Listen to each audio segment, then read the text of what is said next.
Bonjour Edgar Chaumont. Bonjour David. Le journaliste avec son regard sur le Festival of d'Avignon. Aujourd'hui, on va parler des petits théâtres. C'est vrai qu'il existe toutes sortes de théâtres, des grandes salles aux petites salles à Avignon. Vous êtes intéressé plutôt à ces petits théâtres? C'est ça, moi c'est ça que je trouve vraiment passionnant à Avignon, c'est vraiment qu'on peut assister à des spectacles où il y a des centaines de spectateurs, tout comme d'être dans des tout petits théâtres où on est à peine quelques dizaines. C'est vrai. Et donc, je pense, dans ma petite expertise, qu'on pourra à Avignon classer les théâtres en 3 grandes catégories. Les grands théâtres qui accueillent tout au long de l'année des pièces de théâtre. Les scènes qui peuvent accueillir des pièces de théâtre tout au long de l'année, mais aussi peut-être d'autres choses comme des spectacles ou des dojos de karaté, et les scènes qui s'aménagent spécialement pour le festival, et c'est celle-ci dont je vais vous parler aujourd'hui.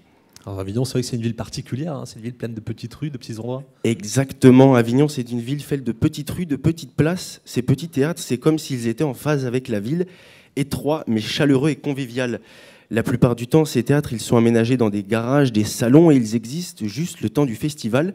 Ces théâtres qui ont des espaces réduits permettent d'échanger davantage entre les compagnies et le spectateur, d'engager une relation plus intime.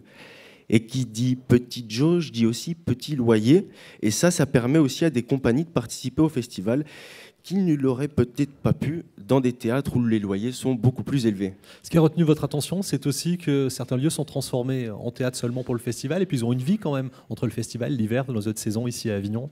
C'est ça, c'est des espaces qui le reste de l'année sont des chambres à coucher, des garages, et qui spécialement pour le festival deviennent des théâtres. Alors des espaces qui n'avaient même pas du tout de relation avec le théâtre à l'origine, et qui pourtant, il y a des pièces qui s'y jouent tous les jours, et grâce à des personnes qui ont fait le choix d'en faire des théâtres et d'héberger des compagnies le temps du festival. Évidemment, ça change peut-être les choses pour les compagnies, pour les artistes qui s'y produisent, selon la destination première du lieu. Bien entendu, j'ai commencé un peu à l'évoquer tout à l'heure. Dans ces théâtres, il y a un rapport très particulier entre les spectateurs et les comédiens. Étant donné que l'espace est limité, il y a une vraie intimité qui s'installe. Et en tant que spectateur, le spectacle, il n'est pas du tout le même. C'est beaucoup plus concernant, c'est plus participatif.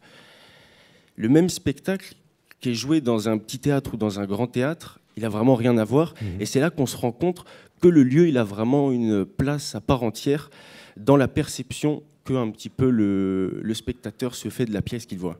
Merci beaucoup Edgar Chaumont et son regard sur le Festival of. C'est sur Festival of TV chaque jour.